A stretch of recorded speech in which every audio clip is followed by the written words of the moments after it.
Hello everyone, welcome to Mock Talk, where practice makes proficiency. This is Mark Valenti.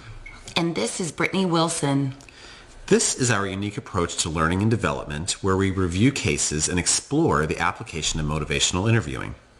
And as the dialogue unfolds, we will pause to call timeouts, assess the communication, and then experiment with a new approach. Before getting into our case, called Getting Comfortable with the Uncomfortable, let's pause and review motivational interviewing.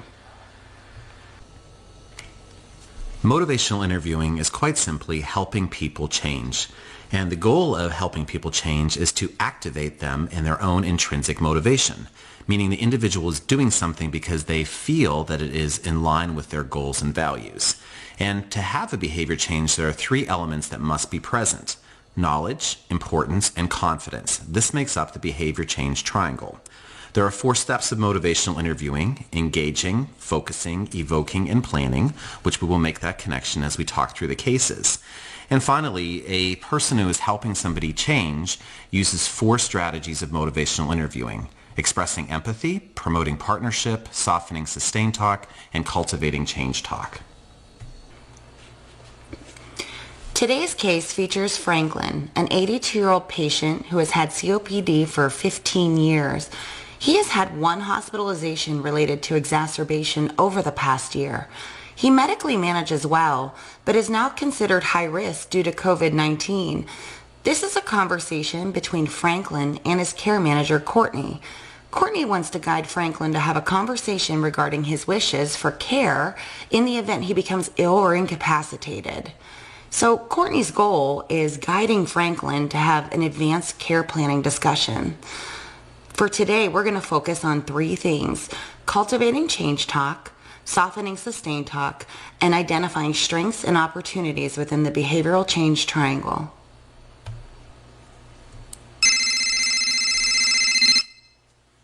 Hello.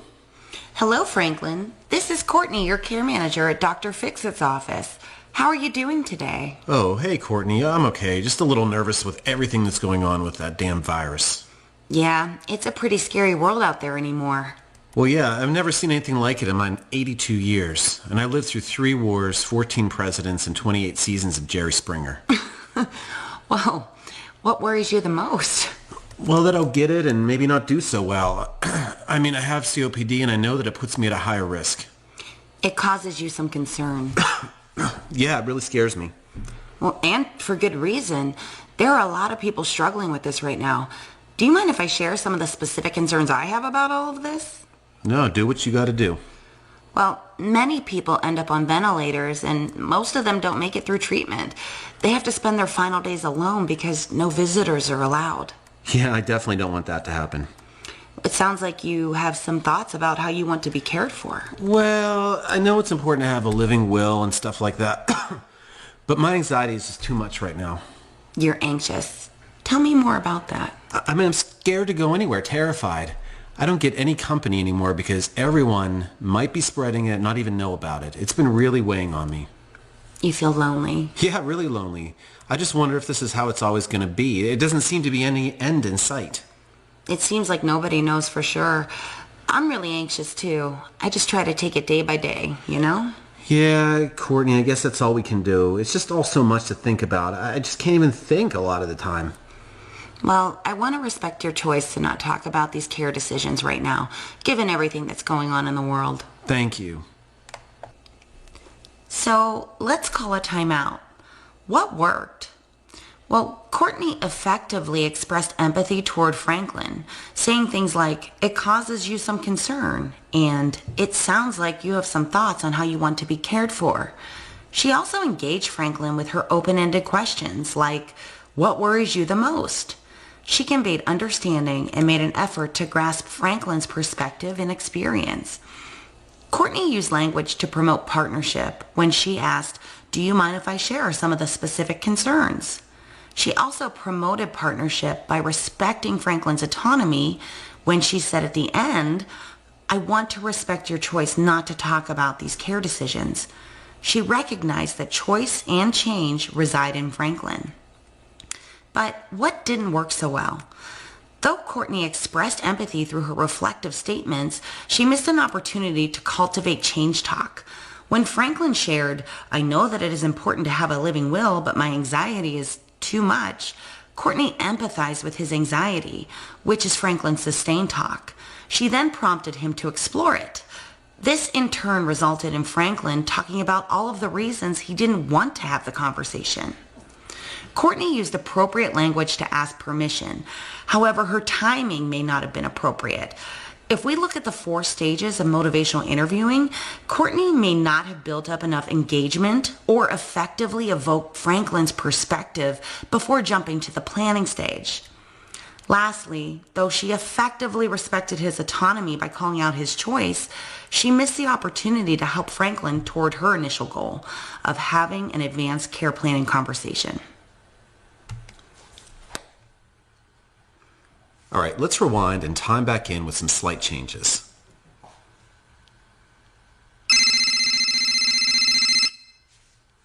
Hello. Hello, Franklin. This is Courtney, your care manager at Dr. Fixit's office. How are you doing today? Oh, hey, Courtney. I'm okay. Just a little nervous with everything going on with that damn virus. Yeah, it's a pretty scary world out there anymore. Well, yeah, I've never seen anything like this in my 82 years, and I've lived through 3 wars, 14 presidents, and 26 pairs of parachute pants. Well, what worries you the most?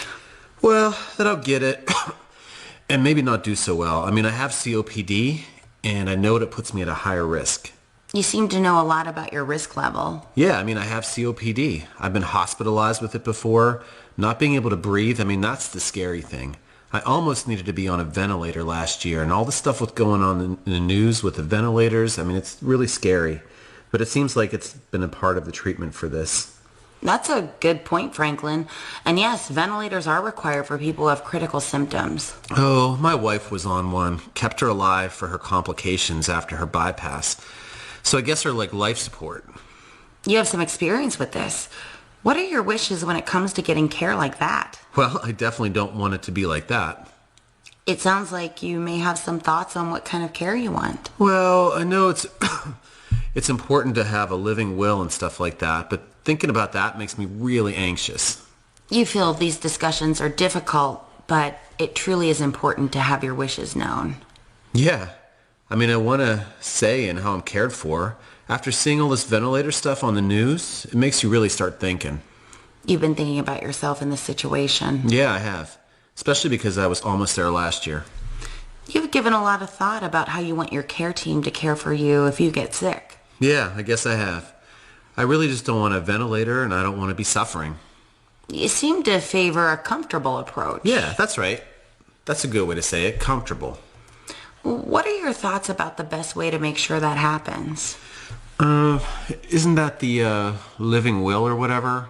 I don't know. I can't even think about these stressful things sometimes. Sometimes they cause anxiety for you. Do you mind if I share some information on how to make sure you get that if you are in a situation where you cannot make these decisions? Yeah, that's a good point. How would they know? Well, you and I can work together through a form I have. We can go through it step by step and make sure that your doctor and your hospital knows your wishes. How does that sound to you? Yeah, I know we got to have these conversations, so that sounds good. Let's talk about it. All right, let's call a final timeout. What was different this time? Courtney continued to express empathy and effectively engaged Franklin in the conversation. This time, she built on this engagement bank by evoking his perspective and highlighting behavior change language. She affirmed him when she said, "You seem to know a lot about your risk level." Because of that affirmation, the conversation took a turn. He started to recall his personal experiences. As the conversation progressed, Franklin still verbalized anxiety. However, he also verbalized the importance of his wishes being known. This was his change talk. Courtney effectively cultivated change talk by giving him the space to build his own case for following through with the uncomfortable conversation. By evoking Franklin's intrinsic motivation, Courtney increased his confidence and openness. In summary, motivational interviewing is not just about behavior change for health conditions. By effectively cultivating change talk, softening sustained talk, and tying an individual's motivation to the behavior change triangle, practitioners can guide other types of behavior change, like in this case, having an uncomfortable conversation. Thank you for joining us for Mock Talk. This is Brittany Wilson. And this is Mark Valenti. We hope this helped you feel a little more comfortable with the uncomfortable.